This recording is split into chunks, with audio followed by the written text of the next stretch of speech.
Marcus Webb had kept the Sentinel Rock Lighthouse running for 11 years without missing a single rotation. When he woke to find the beacon dark and his radio playing back his own voice screaming for help from 3 days ago, a call he never made, he knew something was wrong. His boat was gone. The tide hadn't moved in 16 hours, and someone kept stacking driftwood in spirals outside his door while he slept. Before we jump back in, tell us where you're tuning in from.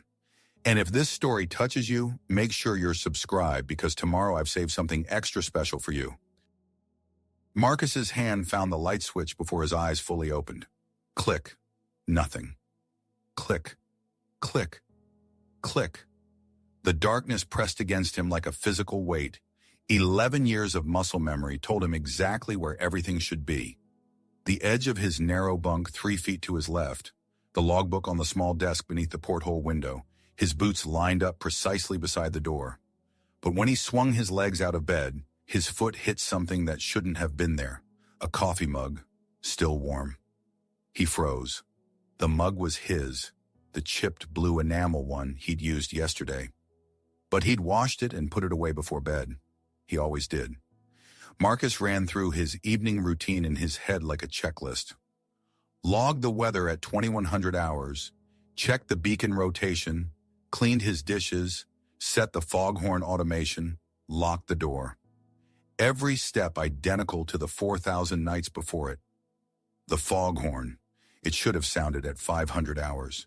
He checked his watch in the faint pre-dawn light seeping through the porthole. 0517. The horn was 17 minutes late. In 11 years, it had never been late. Marcus pulled on his boots and climbed the spiral stairs to the lamp room, his footsteps echoing wrong in the confined space. Too loud. Or maybe the usual sounds were missing, the low hum of the beacon motor, the rhythmic swish of the rotating lens. The silence felt malicious. The beacon sat dead and still. He checked the power coupling first, then the backup generator connection, then the manual override. Everything looked normal. Everything was connected. The machinery simply refused to work. Marcus had maintained this equipment through hurricanes that bent the tower, through ice storms that coated every surface in 3 inches of frozen shell. It didn't just stop. He descended to his quarters and opened the logbook, flipping to yesterday's entry. His handwriting filled the page in the precise block letters the Coast Guard had drilled into him 20 years ago. Weather conditions, beacon status, routine maintenance completed. But something was off. He pulled the book closer to the window, squinting in the gray dawn light. The letter forms were his. The spacing was his. But the pressure was wrong. Some words pressed harder into the paper, others barely left an impression. Marcus had written in this book every single day for 11 years. He knew his own hand. This was close, nearly perfect. But it wasn't quite right. He grabbed a pen and wrote the date at the top of today's entry. Then he compared it to yesterday's. The difference was subtle. Most people would never notice. But Marcus noticed everything. Yesterday's entry slanted slightly more to the right. The loops on the lowercase g's were rounder. Small variations but consistent throughout the entire page. Someone else had written in his log. Someone who knew his handwriting well enough to nearly duplicate it. Marcus walked to the small porthole and looked out at the dock. Empty. The mooring post stood bare. The thick rope he'd tied in a double-clove hitch, his signature knot hanging loose in the water. The cut end was clean, not frayed by weather or chewed by the rope against the dock. Cut. Marcus pulled on his weatherproof jacket and headed down to the radio room. The equipment hummed with power. At least the solar panels were still working. He flipped through the frequency bands, searching for the Coast Guard channel. Static hissed through the speakers. He adjusted the dial, his fingers moving through the familiar pattern he'd performed hundreds of times. Station Juno. This is Sentinel Rock Lighthouse. Over. He released the transmit button and waited. Nothing but white noise. He tried again on the emergency frequency. Any station. This is Sentinel Rock Lighthouse. Requesting radio check. Over. The static shifted. A voice crackled through, distant and distorted. Marcus leaned forward, turning up the volume. Helpless here. The tide stopped. God help me, it's been 6 days and nothing's moved. His blood went cold. The voice was his own. Stacking the wood again. I counted them. 47 pieces. It's counting down to something. If anyone hears this, don't come to Sentinel Rock. Don't... The transmission cut off with a sharp click. Marcus stared at the radio. His hands shook as he checked the frequency log. The transmission had come through on the emergency band. Timestamp 0300 hours 3 days ago. He'd been asleep at 0300 3 days ago. He checked his own log from that night. Weather clear, beacon operational, no anomalies reported. He rewound the digital recorder that automatically captured all radio traffic. Found the timestamp. Played it back. The same message, his voice ragged with exhaustion or fear. Panic edged every word. But he had no memory of making that call. No memory of whatever had terrified him enough to break protocol and scream into an open channel. Marcus saved the recording to a backup drive and pocketed it. Evidence. He needed evidence because he was starting to doubt his own mind. He tried the radio again, cycling through every frequency. Weather channels, fishing boat bands, even the old maritime emergency frequencies that nobody used anymore. On each one, silence. Then as he reached the upper bands, another voice. His voice. Day 8. The beacon failed again. I repaired it, but something keeps shutting it down. The Driftwood spirals are at 39 pieces now. I think it's counting down. When it reaches 0, static swallowed the rest. Marcus checked the timestamp. 2 hours ago, while he'd been asleep in his bunk. He grabbed the logbook and flipped back through the pages. Found the entry from 8 days ago. His handwriting, or something close to it, described routine maintenance and clear weather. Nothing about beacon failures, nothing about driftwood spirals. He pulled out his phone and snapped photos of the radio display, the timestamp, the logbook entries. His hands weren't shaking anymore.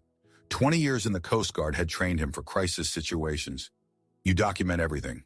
You stay calm. You follow procedure even when nothing makes sense.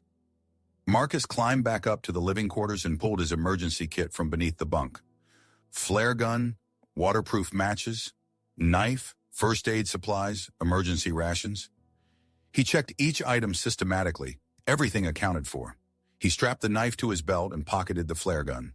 Then he unlocked the door and stepped outside to check the driftwood. The cold hit him first. Not the normal Alaska cold that Marcus had learned to expect, but something deeper. The kind of cold that worked its way into your bones and stayed there. He zipped his jacket to his chin and scanned the perimeter. The spiral sat 10 feet from his door. 47 pieces of driftwood arranged in a perfect logarithmic pattern, each piece positioned with mathematical precision. Marcus had a degree in marine engineering. He recognized the pattern, a Fibonacci spiral, the same curve that appeared in nautilus shells and hurricane formations. Someone had spent hours arranging this. The wood formed a design about 6 feet across, each piece laid end to end in a continuous curve that spiraled inward to a central point. He knelt beside it, careful not to disturb anything. The wood was bone dry. That alone was wrong. Driftwood on this beach stayed damp from the constant spray and fog. He picked up one piece. Light, weathered gray, and carved with a small notch near one end. He checked another piece. Same notch, same position. Every single piece of wood had been marked. Marcus pulled out his phone and photographed the spiral from multiple angles. Then he started counting pieces, touching each one as he went. 47. The exact number of miles from Sentinel Rock to the nearest mainland settlement. He stood and looked at the water. The tide line hadn't moved. Seaweed that should have been covered by the rising tide lay exposed on the rocks where it had been yesterday. He checked his watch against the tide table he kept memorized. High tide should have peaked an hour ago. The water should be lapping against the upper dock supports. Instead, it sat exactly where it had been at low tide yesterday evening. 16 hours. The tide hadn't moved in 16 hours. Marcus walked down to the dock, his boots crunching on the frozen ground. The mooring rope hung in the water, the cut end swaying with the gentle current. He pulled it up. The fibers were sliced clean through, not a single strand frayed or torn. Someone had used a very sharp knife. He examined his boat's usual position. Gone. No debris, No sign of it breaking loose in a storm. Just gone. He turned back to look at the lighthouse. The white tower stood 70 feet tall, exactly as it had for the past 112 years. His living quarters occupied the base. The lamp room crowned the top. Between him and the nearest human being lay 47 miles of open water that his boat would have crossed in about 4 hours. Swimming was suicide. The water temperature would kill him in under 20 minutes, even with a survival suit. The supply ship would arrive in 3 weeks. He had food for 2 months, water for longer. He could survive. The question wasn't whether he could survive. The question was what was happening to him and whether he could trust his own mind. Marcus walked the perimeter of the island. It took him 30 minutes to complete the circuit. No other boats, no other structures, no footprints in the patches of snow except his own. He stopped when he found the second spiral. This one had 46 pieces. Marcus photographed the second spiral and continued walking. He found the third one on the eastern shore. 45 pieces, each spiral identical in construction, each counting down. The pattern was deliberate. Someone was leaving him a message. He climbed back to the lighthouse and locked himself inside. The bolt slid home with a solid click that should have made him feel safer. It didn't. He pulled out his laptop and connected the backup drive, reviewing the radio recordings again. His voice, definitely his voice. The cadence, the slight rasp when he was tired, even the way he pronounced certain words.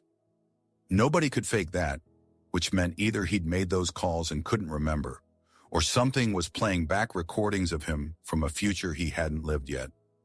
Neither option made sense. Marcus opened his logbook and started reading backward through the entries. 1 week ago, 2 weeks, a month. His handwriting looked consistent for the first few pages. Then he started noticing the variations. Small things. A letter formation slightly different. Pressure inconsistencies. He pulled out entries from 6 months ago for comparison. Those were definitely his writing, unmistakably his. The changes had started roughly 3 weeks ago. Since then, maybe 1 entry in 3 looked wrong. Not obviously fake, but subtly off. Like someone had been practicing his handwriting and getting better at it. He flipped to yesterday's entry and read it aloud. Weather clear, winds 5 knots from the northwest, beacon operational, routine maintenance completed on backup generator. Standard entry, nothing unusual, except he specifically remembered that yesterday had been overcast, not clear, and he hadn't touched the backup generator in a week. Marcus grabbed a pen and started writing a new entry for today. He dated it, noted the time as 0800 hours, and began documenting everything. Dead beacon, missing boat, cut mooring line, radio transmissions from the future, frozen tide, driftwood spirals counting down. He paused. Read what he'd written. It sounded insane. If someone found this logbook, they'd think he'd lost his mind. Isolation psychosis. Lighthouse keepers were susceptible to it. He'd read the studies. 11 years alone could break anyone. But the evidence was real. He had photographs, audio recordings, physical proof. Marcus closed the logbook and walked to the small kitchen area. The coffee mug still sat where his foot had hit it. He picked it up.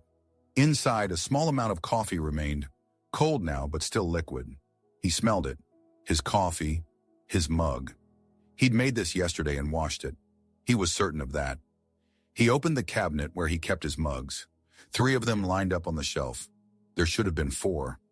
This mug in his hand was the 4th one, which meant it had been in the cabinet yesterday when he'd gone to bed, and someone had taken it out, filled it with coffee, and left it beside his bunk while he slept.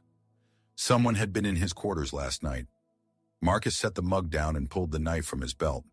He checked every room in the lighthouse. Storage closet, radio room, the small bathroom, the equipment room where the backup generator hummed steadily. Empty, all of them empty. He climbed to the lamp room and searched there too. Nothing but the silent beacon machinery and the lens assembly that should have been rotating. The lighthouse had only 1 door, 1 entrance. He'd locked it before bed and it had still been locked when he woke up. The windows were too small for anyone to climb through. There was no other way in, unless someone had a key. Marcus kept the only key on a chain around his neck, had worn it every day for 11 years. He reached under his shirt and pulled it out. The brass key hung on the chain, warm from his body heat. He examined the chain. No signs of tampering, no scratches or wear that would indicate someone had removed it while he slept. He went back to the door and studied the lock. No scratches on the mechanism, no signs of forced entry. He opened the door and checked the exterior. The frame was solid. The hinges showed normal wear, but nothing recent. Marcus stepped outside and circled the lighthouse again, this time looking up. The stone tower had no handholds, no way to climb it without equipment. The lamp room windows were 60 feet up. Even with climbing gear, it would take time and make noise. He would have heard something. He completed the circuit and found himself back at the first spiral. 47 pieces. He knelt and examined them more carefully. The notches weren't random. Each one was carved at a precise angle, and when he aligned several pieces, the notches formed a pattern. He pulled out his phone and photographed it, then arranged 6 pieces in sequence. The notches created an arrow pointing northeast, toward the mainland. Marcus stood and looked in that direction. Nothing but gray water and distant clouds. He checked the other spirals. 46 pieces pointing northeast. 45 pieces pointing northeast. All of them directing him towards something 47 miles away. He walked back inside and climbed to the lamp room. From up here, he had a 360 view of the surrounding water. He pulled out his binoculars and scanned the horizon. No boats, no ships, no aircraft. The water sat perfectly still, like glass. No waves, no whitecaps. Just flat, dead calm that stretched to the horizon. That wasn't normal either. The waters around Sentinel Rock were notoriously rough. Even on calm days, you'd see some chop, some movement. This looked like a photograph. Static. Frozen. Marcus lowered the binoculars and checked his watch. 0930. He'd been awake for 4 hours. In those 4 hours, the sun had barely moved. He looked at the sky. The light was wrong. Too dim for this time of morning. Too gray. Like the sun was shining through something, filtering through a barrier that shouldn't be there. He pulled out his phone and checked the weather app. No signal, no data. The phone showed full battery but couldn't connect to anything. Marcus descended to the equipment room and grabbed his toolbox. If he couldn't figure out what was happening, he could at least fix the beacon. He'd spent 11 years maintaining this light. He knew every bolt, every wire, every bearing in the rotation mechanism. He climbed back to the lamp room and opened the access panel. The motor looked fine. He tested the electrical connections with his multimeter. Full power. He checked the mechanical linkages. All secure. He manually engaged the clutch and tried to turn the assembly by hand. It moved smoothly, no resistance. Everything worked perfectly, except it didn't work. Marcus closed the panel and sat back on his heels. In his entire career, he'd never encountered a system that had power, mechanical integrity, and proper connections, but simply refused to operate. It violated basic physics. If electricity flowed and nothing was broken, the motor should turn. He tried the manual override again. Flipped the switch. Nothing. The beacon sat dead and still. A sound from below made him freeze. Footsteps, slow and deliberate, climbing the spiral stairs. Marcus grabbed his knife and moved to the stairwell entrance. The footsteps continued, steady and unhurried, getting closer. "Who's there?" His voice echoed down the metal stairs. The footsteps stopped. Marcus waited, counted to 30 in his head. Nothing. He started down the stairs, knife ready, moving quietly. The metal steps would betray anyone climbing them. He listened for the telltale creak of weight shifting, the scuff of a boot. Silence. He reached the living quarters. Empty. He checked every room again, more carefully this time. Nothing. Nobody. He was alone, but he'd heard footsteps, clear as anything. Someone climbing toward him. Marcus went back to the lamp room and sat where he'd been working. He forced himself to breathe slowly, to think clearly. Coast Guard training had prepared him for hallucinations caused by isolation. The human brain needed social interaction. Denied it long enough, the mind started manufacturing it. Phantom sounds, imagined presences. He'd read about lighthouse keepers in the 19th century who'd reported seeing other people, hearing voices, feeling watched. 11 years was a long time to be alone. But the Driftwood spirals were real. The cut mooring line was real. The recordings were real. He had physical evidence that something was happening beyond psychological breakdown. Marcus stood and walked to the seaward window. The water remained perfectly still. He checked his watch again. 45 minutes had passed since he last looked at it. The sun hadn't moved at all. Same position, same angle, same dim gray light filtering through the clouds. He pulled out his phone and opened the compass app. The needle spun lazily, unable to find north. He held it steady, waiting for it to lock on. The needle continued rotating, sweeping past north, south, east, west without stopping. The magnetic field was wrong. Marcus pocketed the phone and grabbed his binoculars again. He scanned the water more carefully this time, looking for anything unusual. Movement, debris, any sign of what had happened to his boat. He found it on the third sweep, a dark shape in the water, maybe half a mile out. He adjusted the focus. His boat floated upside down, the hull visible above the waterline. No damage he could see from this distance, just capsized, floating exactly where the tide should have carried it if the tide had been moving. This story takes time to craft. If you're enjoying it, subscribe to our channel. It means a lot to us. Now back to the story. Marcus studied the capsized boat through the binoculars. The hull showed no visible damage, no holes, no cracks. A boat doesn't just flip itself in calm water. Something had turned it over, or someone had. He swept the binoculars across the surrounding water, looking for debris, life jackets, anything that might explain what happened. Nothing. Just the upside-down hull floating in water that hadn't moved in almost 24 hours now. He could swim to it. Half a mile wasn't far. He'd done longer distances in colder water during Coast Guard training, but that was with a support team, safety protocols, rescue swimmers on standby. Here, if he got into trouble, nobody would pull him out, and the water temperature would give him maybe 30 minutes before hypothermia set in, even with his survival suit. Marcus lowered the binoculars and thought it through. The boat might have supplies he needed, emergency rations, flares, a backup radio. Even if he couldn't ride it and sail it, the equipment inside could be valuable. But the risk was enormous. If the water did something to him, if whatever was causing these anomalies affected him physically, he'd drown before he made it back. He decided to wait. Document first, act later. Marcus went back down to his quarters and pulled out the Lighthouse's historical records. Thick binders filled with logs from previous keepers, dating back to 1912 when the lighthouse was built. He'd read through them during his first year, mostly out of boredom. Now he searched for anything unusual, any mention of strange events, unexplained phenomena, keepers reporting problems. Most entries were mundane, weather conditions, ship sightings, maintenance tasks.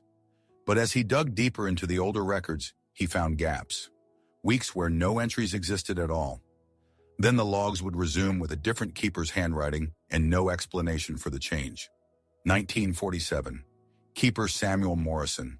Regular entries until October 15th, then nothing for 3 weeks. November 7th. A new keeper named Robert Chen started logging. Marcus flipped back to the administrative records. Morrison was listed as resigned position with no forwarding address. No explanation. 1961. Keeper Thomas Whitfield. Entries stopped September 23rd, resumed October 19th with a new keeper. Whitfield listed as position abandoned. 1974. Keeper Elizabeth Rourke. Last entry August 12th. New keeper started September 9th. Rourke's file had a notation. Boat found circling island, unmanned. Keeper never located. Presumed drowned. Marcus counted back. The gaps appeared roughly every 13 years, sometimes 14, never less than 12. He checked the dates more carefully. Morrison disappeared October 15, 1947. Whitfield disappeared September 23, 1961. 14 years apart. Rourke disappeared August 12, 1974. 13 years. He pulled out his calculator and worked backward. If the pattern held, the next disappearance should have happened around 1987. He flipped through the records. Keeper James Holloway. Last entry July 19th, 1987. New keeper started August 30th. Marcus checked his own start date. August 14th, 2012. 25 years after Holloway, the pattern had broken, or maybe it had just skipped a cycle. He looked at today's date, November 2nd, 2023, 11 years and almost 3 months since he'd arrived. Marcus grabbed a notebook and started mapping the dates. Morrison, Whitfield, Rourke, Holloway. He plotted them on a timeline and looked for patterns beyond the 13-year cycle. The disappearances all happened between July and November, late summer through early fall, Morrison in October, Whitfield in September, Rourke in August, Holloway in July, working backward through the months. He checked the administrative notes for each keeper. Morrison had served 11 years. Whitfield had served 9 years. Rourke had served 14 years. Holloway had served 6 years. No pattern in tenure length, but every single one had disappeared without a trace, and every single one had left behind logs that showed no indication anything was wrong. Marcus pulled out Morrison's final entry and read it aloud. October 15th, 1947. Weather clear. Winds light from the south. Beacon operational. All systems normal. Standard entry. Nothing unusual. Then 3 weeks of blank pages before Chen started writing. He checked Whitfield's last entry. September 23rd, 1961. Overcast skies. Fog rolling in. Beacon operational. Foghorn engaged at 1400 hours. Routine. Rourke's final words. August 12th, 1974. Clear morning. Calm seas. Beacon operational. Supplies adequate. She'd noted that the supply ship wasn't due for 2 more weeks. Her boat was found circling the island 5 days later. Marcus stood and walked to the window. The light outside had changed. Not brighter or dimmer, just different. The quality of it felt wrong, like he was looking at the world through a filter. He checked his watch. 1,300 hours. 5 hours since he'd last checked. But it felt like 30 minutes. Time was wrong, too. He went back to the records and pulled out a box he'd noticed earlier, but never examined. Old photographs. He dumped them on the desk and sorted through them. Pictures of the lighthouse from different eras. Keepers standing beside the tower. Supply ships at the dock. He stopped at one photograph. Black and white, creased and faded. A man in a keeper's uniform standing next to the lighthouse entrance. The notation on the back read, Samuel Morrison, 1946. Morrison looked young in the photo, maybe 35. He had dark hair and a strong jawline. Marcus studied the face. Then he saw it. Behind Morrison, barely visible in the background near the tree line on the north side of the island. Another figure, blurry and indistinct, but definitely human-shaped. Marcus held the photo up to the light. The figure was wearing the same uniform as Morrison. Same build, same posture. He grabbed a magnifying glass and examined it more carefully. The figure's face was turned away from the camera, but the resemblance to Morrison was unmistakable. Like someone had photographed Morrison twice and the exposures had overlapped. Marcus checked the next photograph in the stack. Whitfield from 1958, standing beside the beacon lens during maintenance, and there, reflected in the curved glass of the lens, a second figure in keeper's uniform. Same build as Whitfield, same height. He went through the rest of the photos. Rourke, 1972, a shadow behind her that didn't match the sun angle. Holloway, 1985, a figure visible through the lamproom window while Holloway stood outside. Marcus set the photographs down and grabbed his phone. He opened the camera app and held it at arm's length, framing himself against the lighthouse wall. He took the picture and looked at the screen. His reflection stared back at him. But in the window behind him, another figure stood in keeper's uniform. Same build, same face. Watching him from inside the lighthouse, Marcus spun around. Empty room. He was alone. He looked back at the photo on his phone. The figure was still there in the window, clear as day. He deleted the photo and took another one. Same result. A second Marcus standing behind him, just out of direct sight. He walked to the window where the figure had appeared in the photo. Nothing there. No one standing in that spot.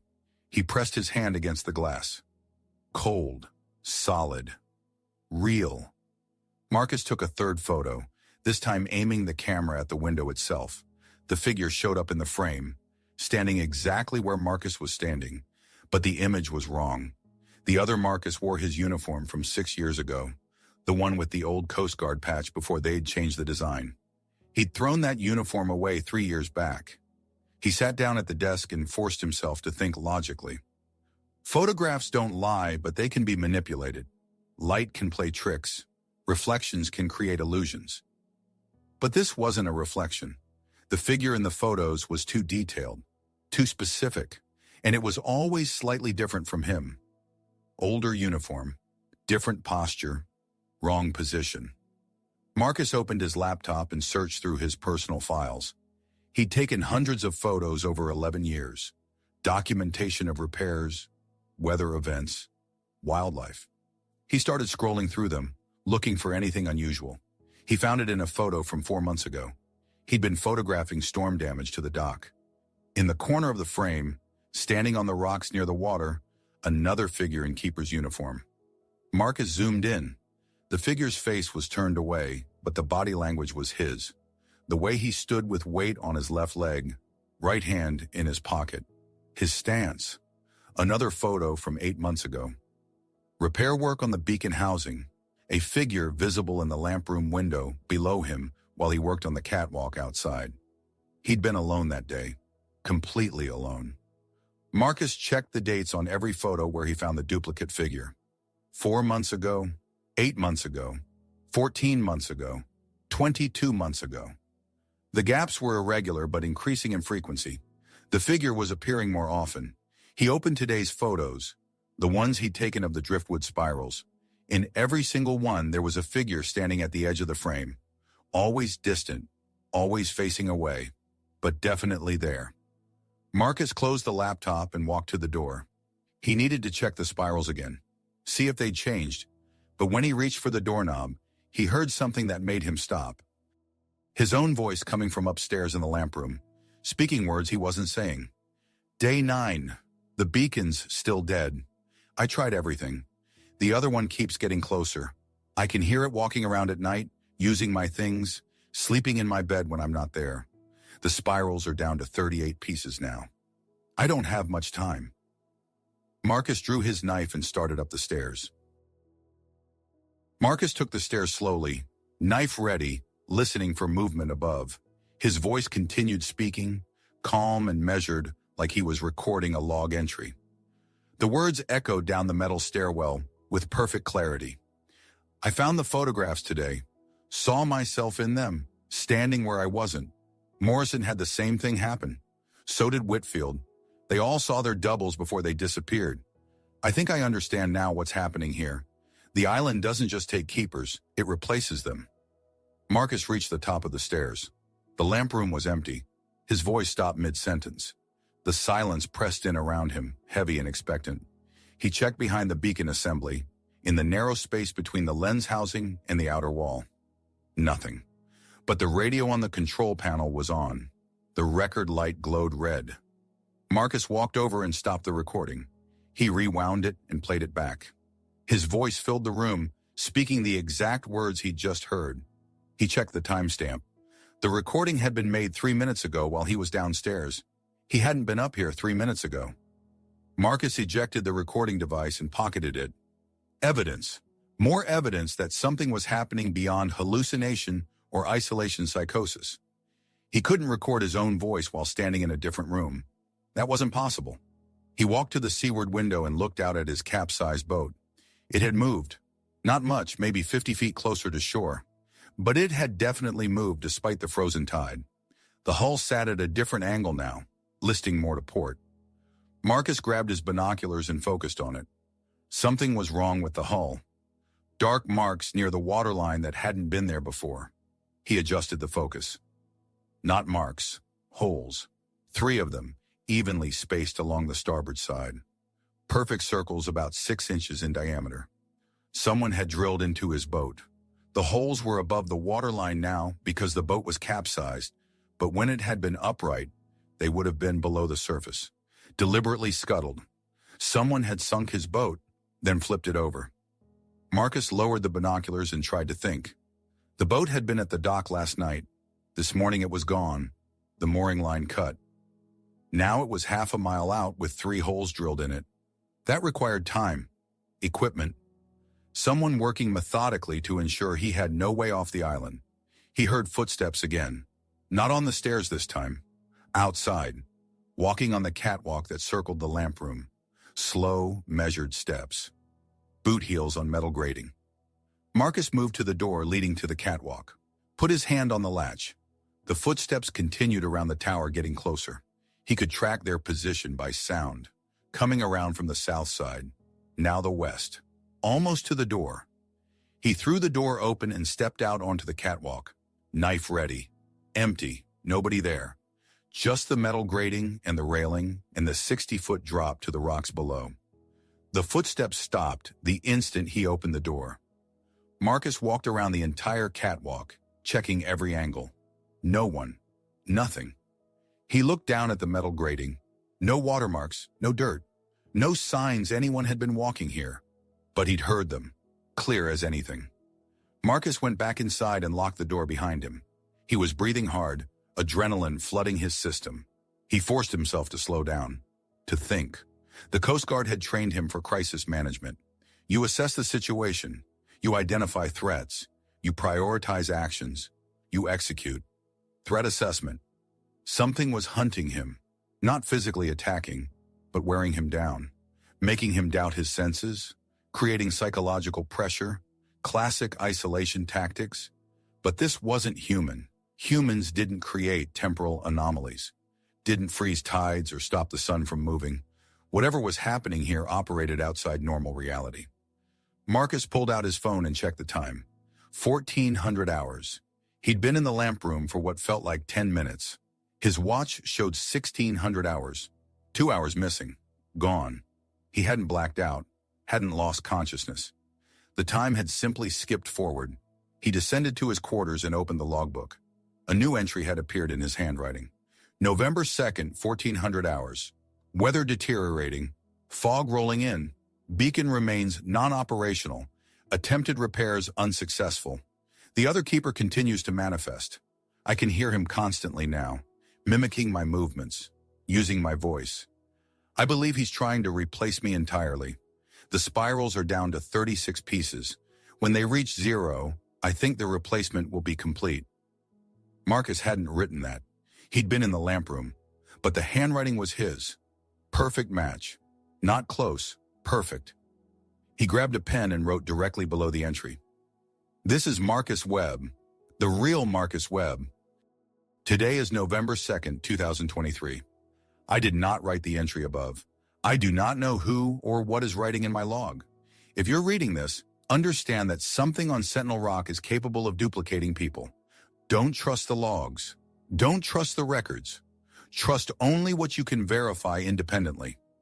He signed it and added his fingerprint in ink beside the signature. Something the duplicate couldn't forge without physical access to his body. Marcus stood and walked to the window. The fog mentioned in the false entry was actually rolling in. Thick gray banks moving across the water, swallowing his capsized boat. Within minutes, visibility dropped to less than 50 feet. The fog wrapped around the lighthouse like a living thing, pressing against the windows. He heard the foghorn sound. 3 long blasts. The automatic system had finally engaged. But the timing was wrong. The foghorn shouldn't activate until visibility dropped below 100 feet, and it should sound every 30 seconds. This was 3 blasts, then silence. Marcus went to the radio room and checked the foghorn controls. The system showed offline, disconnected, yet he'd just heard its sound. He walked to the equipment room and found the foghorn compressor, unplugged. The power cable lay coiled on the floor beside it. Someone had deliberately disconnected it hours ago, maybe yesterday. Yet the horn had just sounded. A voice came from behind him. His voice. You're starting to understand, aren't you? Marcus spun around. A figure stood in the doorway. His height, his build, wearing his uniform. But the face was wrong. Features slightly too sharp, eyes slightly too wide, like someone had tried to copy him from memory and gotten most of the details right, but missed the subtle things that made him human. "Who are you?" Marcus kept his knife ready. "I'm you," the figure said. "Or I will be, in about 36 hours when the spirals reach zero. Then you'll be me. We'll trade places. That's how it works." Marcus lunged forward with the knife. The blade passed through the figure like it was cutting smoke. The duplicate didn't flinch, didn't react, just stood there watching him with eyes that were almost his own. "You can't hurt me," it said. "Not yet. I'm not fully here. Won't be until the countdown finishes. Right now I'm just a reflection, a possibility, but I'm getting more solid every hour." Marcus pulled the knife back and circled sideways, keeping the figure in view. "What happens to me when the countdown reaches zero? You become what I am now, a ghost, a reflection stuck between moments. You'll watch yourself living your life, doing your job, but you won't be able to interact with anything. You'll be trapped in the spaces between seconds, trying to warn the next keeper but never quite managing it. Just like Morrison tried to warn Whitfield. Just like Whitfield tried to warn Rourke. "The radio messages," Marcus said. "My voice from 3 days in the future. That was you." "That was you," the duplicate corrected. "The you that you're about to become. Time doesn't work normally here.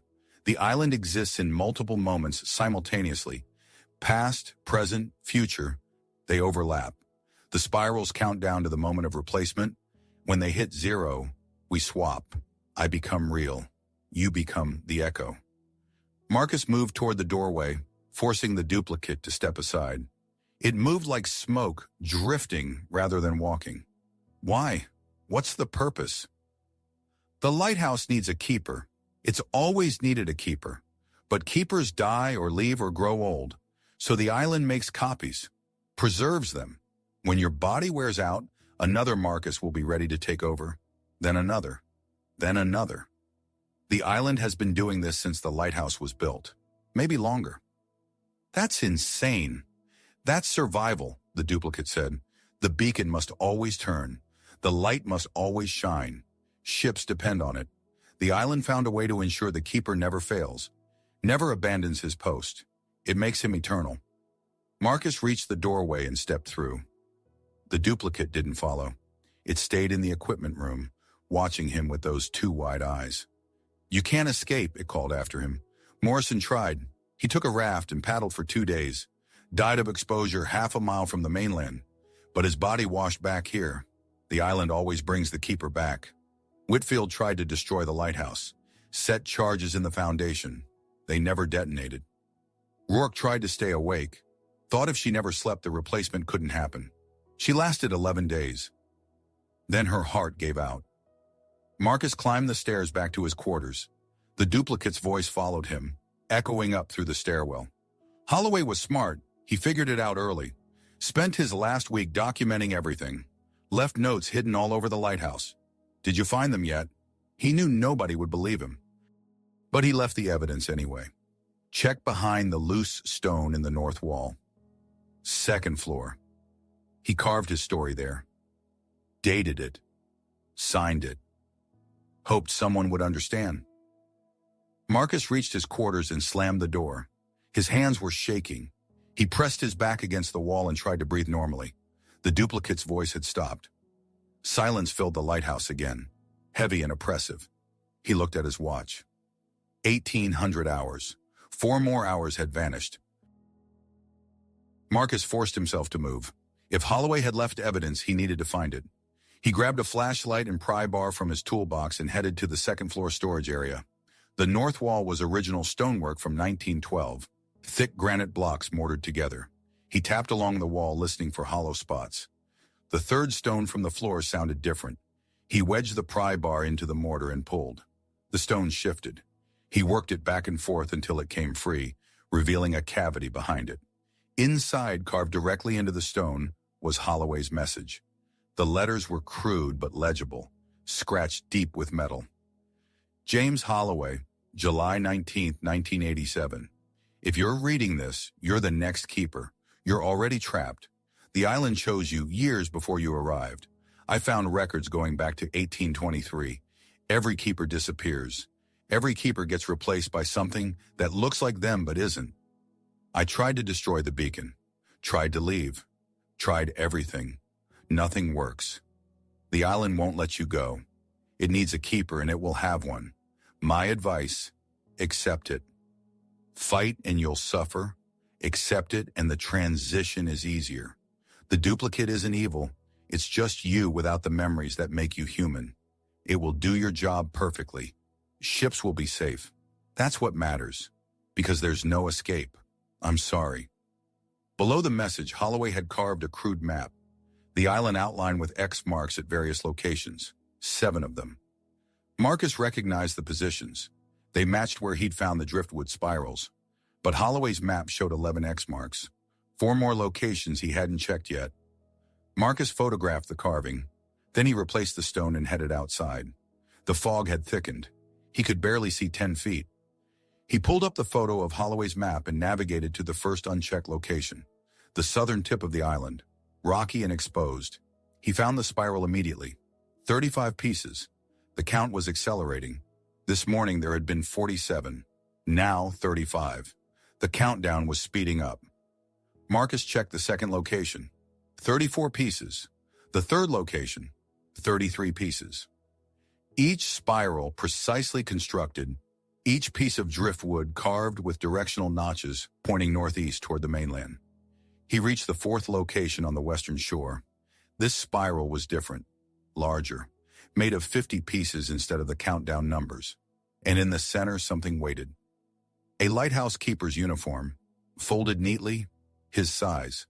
The name tag read Marcus Webb, but the style was wrong. It was modern Coast Guard issue that would be standard 5 years from now. A uniform that didn't exist yet. Marcus knelt and examined it without touching. The fabric looked new, unworn, tags still attached. But the style was definitely future issue. He recognized it from design proposals he'd seen in Coast Guard bulletins. The duplicate's words came back to him. Time doesn't work normally here. Past, present, future, they overlap. Something moved in the fog behind him, footsteps on rock. Marcus spun around, flashlight cutting through the gray. A figure stood 20 feet away, barely visible. Same height, same build. But this one looked more solid than the duplicate in the equipment room. It wore the future uniform. Stop running, the figure said. Marcus's voice, but different. Tired, resigned. I ran for 3 days, it didn't matter. The island just kept pulling me back. Marcus kept the flashlight trained on it. You're not me. I was you, 6 years ago. Your timeline. I made it to the mainland once. Got picked up by a fishing boat. They took me to Juneau. I called my sister, told her I was coming home. But when I got to the airport, I was back on the island. Just appeared here. The pilot had no memory of me. My sister had no record of my call. The figure stepped closer. Marcus could see its face now. His face, but older. Lines around the eyes. Gray in the hair. The island doesn't exist in normal space. It's anchored here, but it extends through time. When you try to leave, it shifts you back to when you were still here. You can't escape because you never left. That's impossible. You've seen the evidence. Lived through the last 24 hours. Nothing here follows normal rules. The older version gestured back toward the lighthouse. I've been where you are, fought it, raged against it. There isn't a way out. The only choice you have is whether to suffer or accept. Marcus lowered the flashlight slightly. How many versions of me are there? 11 that I know of, each one slightly out of phase with the others, each one existing in a different moment. When the countdown reaches 0, the oldest version becomes real and takes over. The current version becomes the next oldest echo. The lighthouse always has a keeper. What about the supply ship? They must notice something's wrong. The older Marcus shook his head. They see what the island wants them to see. A normal keeper doing his job. Only we can see what's really happening. Marcus thought about the supply ship crew. The monthly visits where they'd unload provisions and chat. Had those conversations actually happened? Or had he been talking to empty air while the island fed him false memories? Why are you telling me this? Because I remember being you, standing here, desperate for answers. I'm trying to save you the wasted effort. Just accept it. Take over the duty willingly. The transition is smoother that way.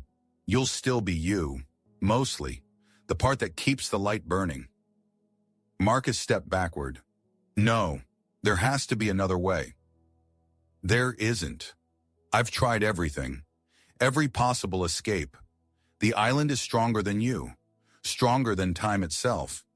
It existed before the lighthouse was built. The lighthouse was built here because the island wanted it. The beacon is just a focus point, a reason for keepers to stay. What is the island? The older Marcus smiled sadly. I don't know. Something old, something outside normal reality. Doesn't matter. What matters is you're part of it now. Marcus backed away from the older version of himself. The fog swirled between them. If you're telling the truth, show me proof. Show me something only I would know. The older Marcus didn't hesitate. Your sister Emily died when you were 19. Car accident on Interstate 5. You were supposed to be in the car, but you missed your flight from Seattle. You've never forgiven yourself. That's why you took this job. Isolated, alone. Penance for surviving when she didn't. Marcus felt the words hit him like a physical blow. He'd never told anyone that. It was the truth he carried locked in the deepest part of himself. You keep her picture in a waterproof case under your mattress. The casual one from the beach trip 2 weeks before she died. You look at it every night before you sleep. Marcus's vision blurred. Stop. I'm not trying to hurt you. I'm trying to make you understand. I am you. And I'm telling you that fighting this will only cause more pain. The island won't let you go. Accept the duty. Keep the light. Marcus shook his head. There has to be a way to break the cycle. Morrison, Whitfield, Rourke. They all tried something. They all failed. I've read their journals. Rourke came the closest. She figured out the beacon was the anchor point, tried to destroy it permanently, but the island protected itself. Her heart stopped before she could finish. What if that's the answer? What if the beacon needs to be destroyed from outside the island's influence? The older Marcus laughed without humor. Who? The supply ship crew. They can't see what we see, and even if you convince them, the island would stop them. The fog, the frozen time, it would make them forget. Marcus thought about his capsized boat with the drilled holes. One of the other versions did that. Sank my boat so I couldn't leave. To protect you, to keep you from wasting energy on escape attempts that won't work. It's a prison. It's purpose. You've been alone for 11 years because you wanted to be alone. Wanted to punish yourself. The island gave you what you wanted. Eternal solitude. Eternal duty. Eternal atonement for a death that wasn't your fault. Marcus looked up at the lighthouse. The dark beacon stood silent against the gray sky. How many ships have wrecked since the beacon went dark? None. The island controls the fog, controls the water. It won't let ships come close when the beacon is dark. It protects them until a keeper is ready. Then I have time. Time for what? Marcus turned and ran. Marcus sprinted through the fog, his boots slipping on wet rocks. Behind him, the older version called out but didn't follow. The fog grew thicker with each step, wrapping around him like wet cotton. He couldn't see more than 5 feet ahead. He reached the lighthouse and climbed to the lamp room. His hands shook as he examined the beacon mechanism again. Rourke had tried to destroy it, failed. But maybe she'd been looking at it wrong. Maybe the beacon wasn't the anchor. Maybe it was the release. Marcus opened the maintenance log and flipped through Rourke's final entries. Her handwriting grew more frantic with each page. The beacon is a prison, but also a key. If I can reverse the polarity, invert the frequency, maybe I can break the temporal lock. Need to rewire the entire system? Need time. Running out of time.